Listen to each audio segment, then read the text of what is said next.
803 Roger sir, both runways available to land. दोस्तों, जिस वक्त पायलट ने ये अल्फाज बोले उस वक्त ये पैसेंजर एयरक्राफ्ट कराची के ऊपर सिर्फ 600 फीट की ऊंचाई पर था। पाकिस्तान के सबसे बड़े शहर कराची में कड़कती गर्मी की वजह से हर कोई अपने घरों में बंद था।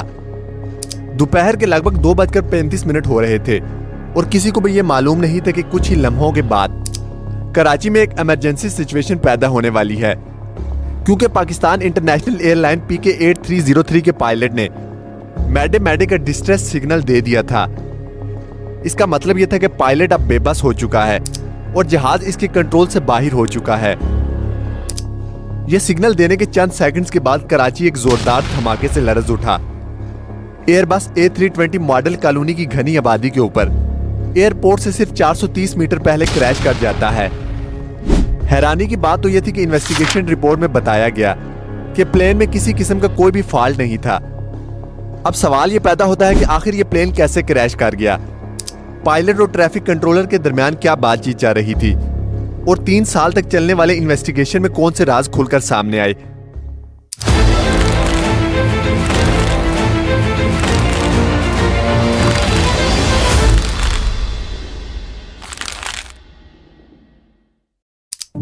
दोस्तों, 22 मई 2020 फ्लाइट 8303 को लाहौर से 1 बजे टेक ऑफ करना था और इसकी अगली मंजिल कराची इंटरनेशनल एयरपोर्ट थी।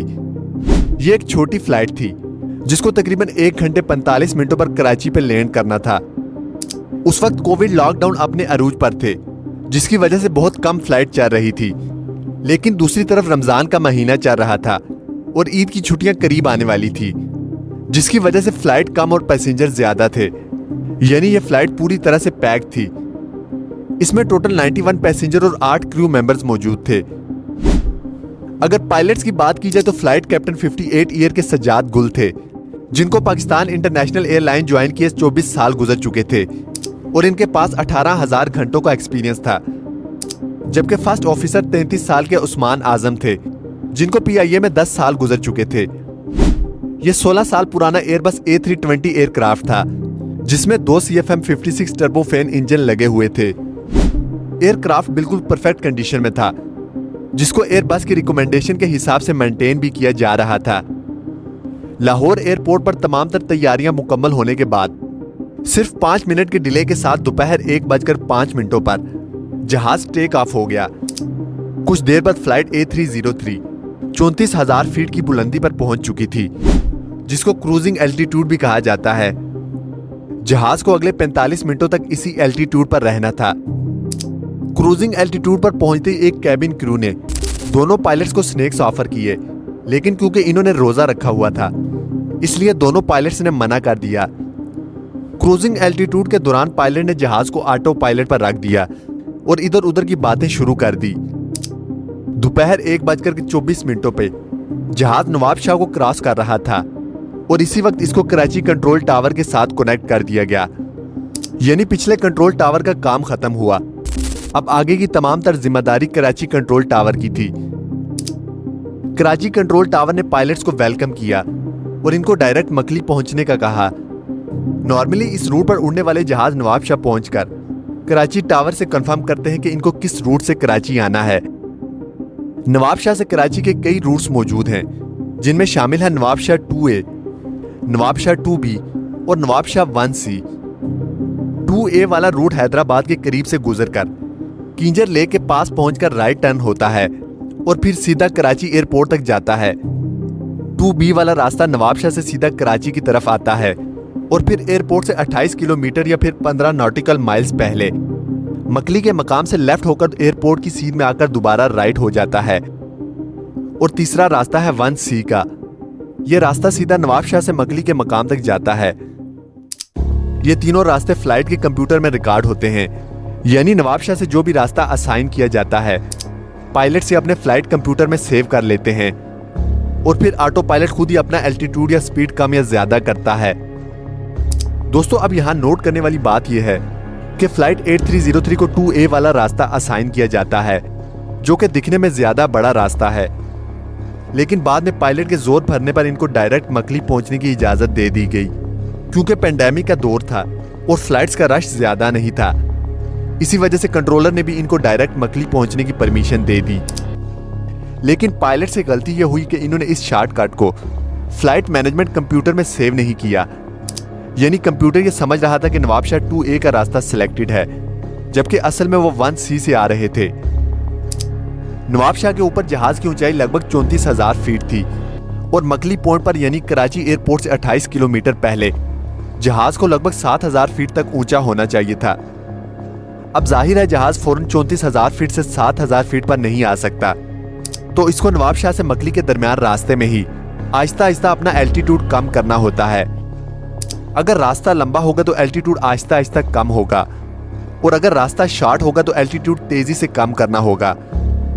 फ्लाइट कंप्यूटर में 2A वाला रास्ता सिलेक्टेड होने की वजह से जहाज एल्टीट्यूड 1000 फीट पर मिनट के हिसाब से कम कर रहा था, जबकि पायलट जहाज को 1C के रास्ते ले जा रहे थे, जिसमें ज्यादा तेजी से एल्टीट्यूड कम होना चाहिए था।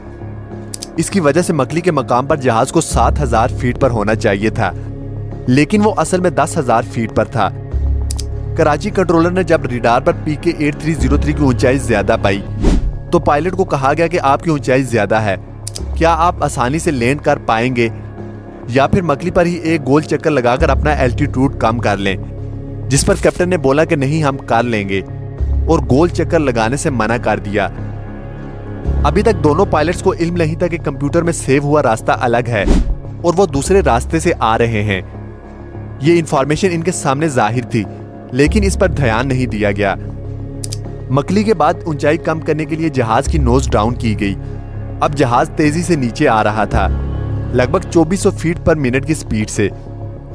नोज डाउन होने की वजह से जहाज की स्पीड बढ़ गई। कुछ सेकंड्स के बाद जहाज रनवे से 21 किलोमीटर दूर पहुंच चुका था। इसकी ऊंचाई जहां पहले 10,000 फीट थी, अब वो 6,000 फीट रह गई। लेकिन इस पॉइंट पर रूल के मुताबिक 3,000 फीट पर रखना होता है, यानी ये लोग डबल एल्टीट्यूड पर थे। इस दौरान कंट्रोलर ने कई बार कैप्टन से राब्ता करने की कोशिश की, लेकिन फ्लाइट डाटा रिकॉर्ड के मुताबिक पायलट ने गलती से रेडियो फ्रीक्वेंसी चेंज कर दी, जिसकी वजह से कैप्टन से राब्ता नहीं हो पा रहा था।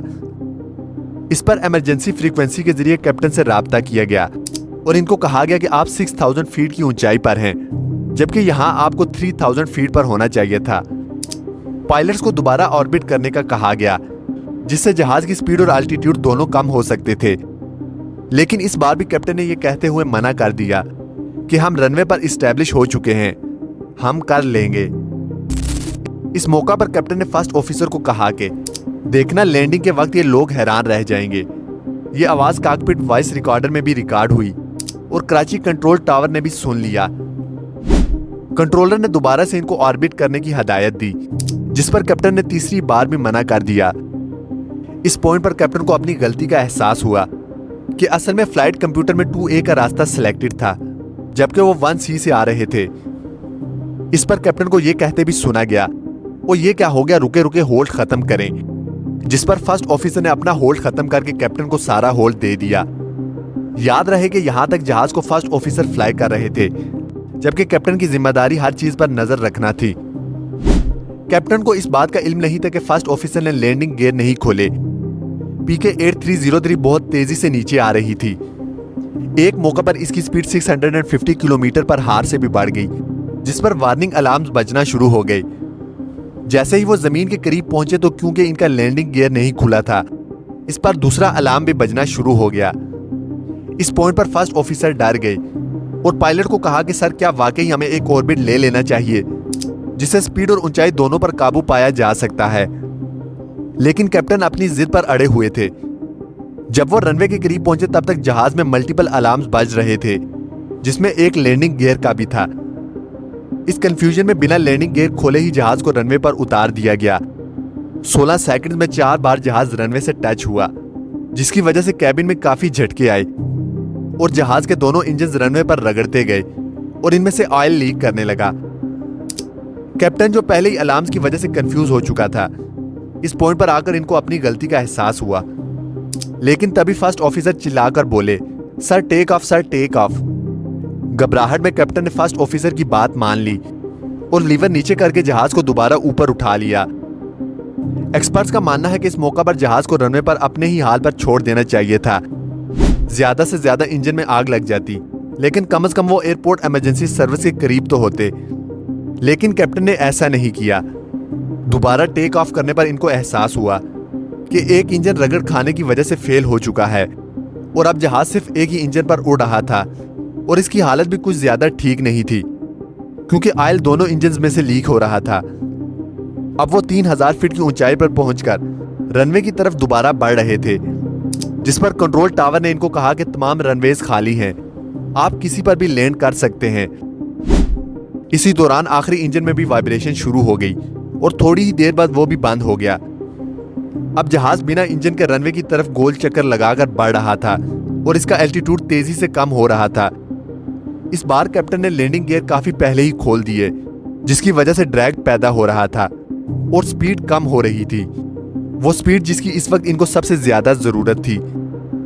600 फीट की ऊंचाई पर वो रनवे की सीध में आ चुके थे, लेकिन कैप्टन को अंदाजा हो चुका था कि वो रनवे तक नहीं पहुंच पाएंगे और तभी इन्होंने मैडे मैडे की कॉल दे दी और फिर कुछ ही सेकंड के बाद रनवे से सिर्फ 1340 मीटर दूर लगभग 2:45 पर पीके फ्लाइट 8303 मॉडल कॉलोनी के घरों के ऊपर जा गिरी। इस क्रैश से पैदा होने वाले धमाकों को मीलों दूर तक सुना गया और काला धुआं आसमान पर उठने लगा।